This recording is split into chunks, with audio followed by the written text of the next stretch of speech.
السلام علیکم دوستوں، بزم پردیس میں خوش آمدید۔ آج میں آپ کے لیے ایک ایسی کہانی لے کر آیا ہوں جو صرف ایک شادی کا فیصلہ نہیں بلکہ ایک لڑکی کی زندگی، خوابوں، سچائیوں کا عکس ہے۔ یہ کہانی کرن کی ہے، ایک معصوم لڑکی جس نے اپنی زندگی کی خوشی کے لیے ایک اجنبی ملک میں نیا سفر شروع کیا، مگر وہاں اسے جس حقیقت کا سامنا کرنا پڑا وہ نہ صرف چونکا دینے والا بلکہ ایک سبق بھی چھپاتا ہم سب کے لیے۔ کبھی کبھار زندگی کے بڑے آسان لگتے ہیں فیصلے، مگر جب وقت خاموشی سے راستہ بدل لے تو صرف جذبات نہیں، پوری زندگی بدل جاتی ہے۔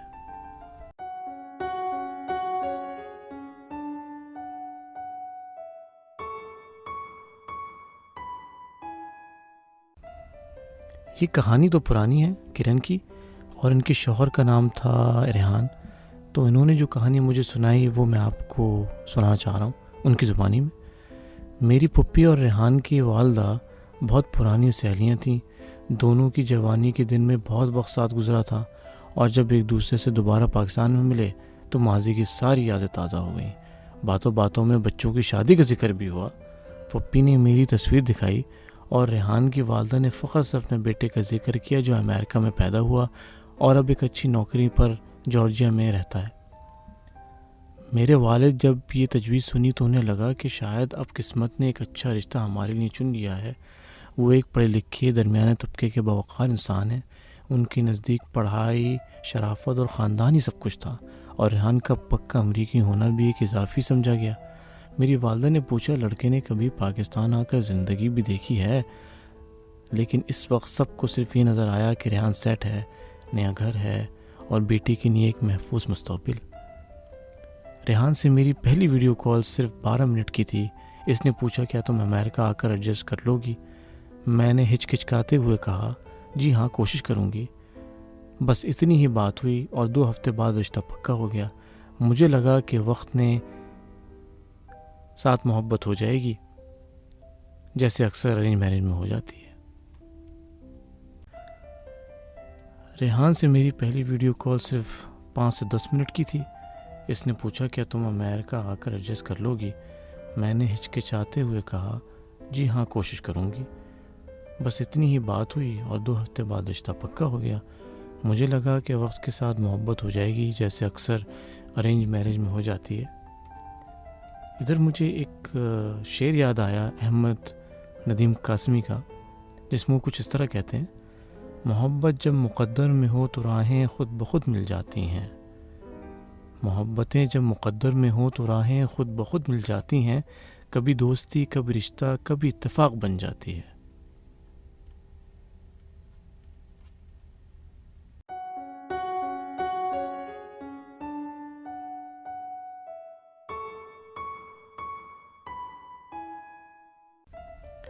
اب شادی کا وقت آتے ہی گھر میں گہما گہمی شروع ہو گئی۔ کراچی میں میری خالہ کے گھر پر رسمیں ہوئیں۔ ریحان اور اس کے والدین امریکہ سے آئے۔ ریحان پہلی بار پاکستان آیا تھا اور ہر چیز اسے تھوڑی عجیب لگ رہی تھی، لیکن سب نے یہی سوچا کہ وہ ایک ماڈرن لڑکا ہے، اس سے وقت کس طرح لگے گا ایڈجسٹ کرنے میں۔ نکاح ایک مقامی شادی ہال میں ہوا۔ میں نے سنہری لہنگا پہنا اور ریحان نے شیروانی، تھوڑا بے چینی سے مگر مسکراتا رہا۔ نکاح کے بعد ولیمہ ہوا اور جلدی جلدی سے ویزے پروسیس کے کاموں میں لگ گئے۔ شادی کے 2 ہفتے بعد ریحان واپس چلا گیا اور میرے لیے اسپاؤس ویزا اپلائی کیا۔ میں ہر روز امبیسی کی ویب سائٹ چیک کرتی اور دل میں خوشی اور بے چینی دونوں تھیں کہ ویزا کب لگے گا۔ تقریباً 4 مہینے بعد میرا ویزا آ گیا۔ الوداعی لمحے کٹھن تھے، ماں کی آنکھوں میں آنسو اور ابو کی خاموشی، بہن بھائیوں کی دعائیں۔ میں نے سوچا اب نئی زندگی شروع ہو رہی ہے۔ امریکہ آتے ہی شروع کے دن بہت عجیب تھے۔ ہر چیز نئی، ہر چہرہ اجنبی، زبان مختلف اور موسم بہت ٹھنڈا۔ ریحان نے مجھے ایئرپورٹ سے لے کر گھر آیا۔ ایک خوبصورت سا اپارٹمنٹ تھا۔ شروع کے دنوں میں وہ مجھے گھمانے لے جاتا، کھانے پینے کا خیال رکھتا۔ میں نے سوچا شاید یہ نیا ماحول مجھے قریب لے آئے گا، لیکن کچھ ہی ہفتوں میں رویے بدلنے لگے۔ اور اس پر پروین شاکر کا ایک شعر ہے، نئی منزلوں کی چاہ میں نکلا تھا گھر سے، نئی منزلوں کی چاہ میں نکلا تھا گھر سے، پر ہر قدم پر یادوں کا کارواں ملا۔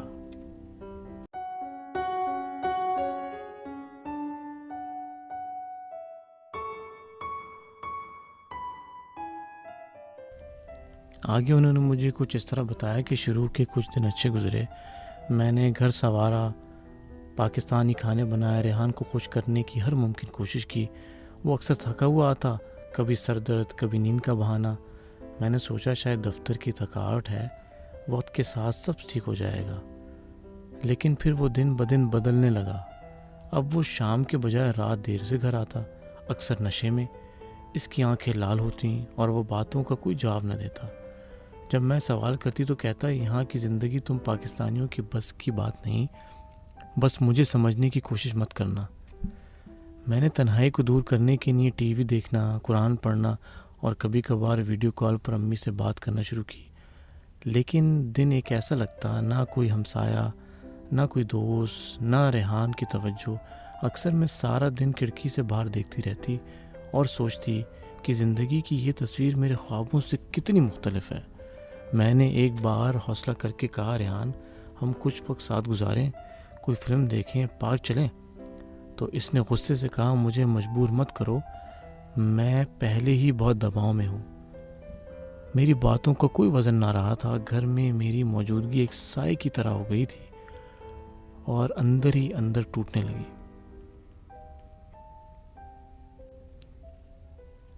اب وقت کے ساتھ ریحان کی سرگرمیاں اور زیادہ عجیب ہونے لگیں۔ اب وہ ہفتے میں 2 یا 3 راتیں باہر گزارتا اور کبھی کہتا دوستوں کے ساتھ ہوں، کبھی میٹنگ کا بہانہ۔ لیکن جب ایک دن اس کی شرٹ سے ایک اجنبی عورت کے پرفیوم کی خوشبو آئی تو میرے دل میں شک نے جنم لیا۔ میں نے اس کے موبائل کا جائزہ لینے کی کوشش کی، لیکن اس نے پاسورڈ تبدیل کر چکا تھا۔ کبھی کبھار فون پر عجیب سی سرگوشیاں کرتا اور کمرے سے باہر جا کر باتیں کرتا۔ ایک دن میں نے ہمت کر کے کہا ریحان تم کسی اور کے ساتھ ہو؟ تو اس نے طنزیہ ہنسی میں بولا یہاں ہر کوئی اپنی چوائسز کرتا ہے، تم بھی اگر چاہو تو کسی اور سے دوستی کر لو۔ میرے قدموں تلے زمین نکل گئی، میں ہکا بکا رہ گئی۔ وہ مذاق نہیں کر رہا تھا، وہ واقعی چاہتا تھا کہ میں کسی اور مرد سے دوستی کروں، بلکہ اس نے یہ تک کہا اگر تم کسی کے ساتھ ڈیٹ پر جاؤ تو مجھے برا نہیں لگے گا، بلکہ تمہیں خوش دیکھ کر اچھا لگے گا۔ میں نے یہ سن کر صرف آنکھوں سے آنسو بہنے، دل میں کوہرام مچ گیا۔ میں ایک مشرقی لڑکی تھی، حیا میری تربیت کا حصہ تھی، اور میرے شوہر نے مجھ سے وہ کہا جو شاید کوئی اجنبی بھی نہ کہے۔ میں نے دل میں یہ فیصلہ کر لیا کہ اب میں خاموش نہیں رہوں گی۔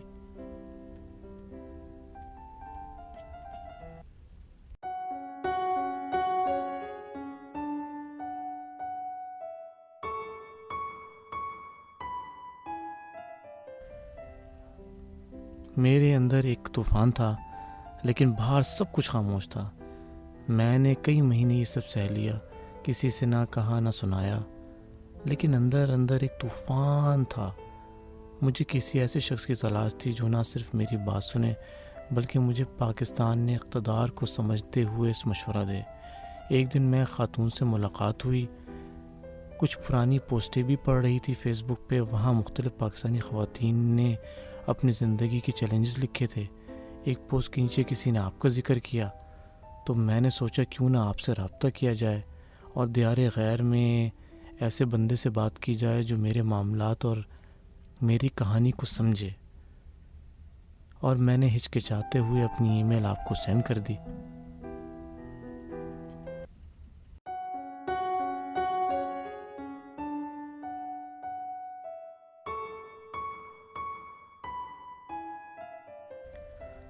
یہ ای میل کی موصول ہونے کے بعد اور کہانی کے مطالعے کے بعد میں نے سوچا کیوں نہ ان سے بات کی جائے۔ واٹس ایپ پہ ان سے رابطہ ہوا، پھر میں نے ان کو کال پہ بات ہوئی تو میں نے ان سے پوچھا کہ آپ امریکہ کب آئیں؟ انہوں نے کہا میں 2 سال پہلے امریکہ آئی تھی شادی کے فوراً بعد۔ تو میں نے ان سے کہا ریحان کی اور کون سی باتیں ہیں جو آپ کو بہت پریشان کرتی ہیں؟ تو انہوں نے کہا نہیں وہی بات جو انہوں نے کہانی میں بتائی کہ جس میں وہ مجھے دوسروں سے دوستی کرنے کے ایک باقاعدہ اجازت نامہ دیتے ہیں، وہ بڑی تکلیف دہ ہے۔ اس کے بعد وہ تھوڑا خاموش ہوئیں اور کہنے لگیں کہ اب تو وہ خود ایک عورت کے ساتھ وقت گزار رہا ہے اور جیسے جیسے میں خاموش رہی ہوں اس کا حوصلہ بڑھ گیا ہے۔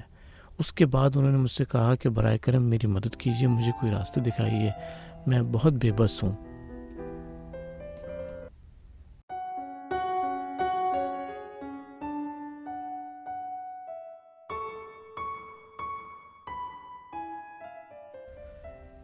اس کے بعد میں نے اور ایک سوال کچھ ذاتی طرز کا پوچھنا چاہا، جس میں میں نے پہلے ان سے اجازت لی، اور ان کی اجازت کے بغیر میں نے پھر ان سے پوچھا کہ بی بی کیا آپ کے شوہر نے یہ کبھی زبردستی کی ہے آپ کے ساتھ؟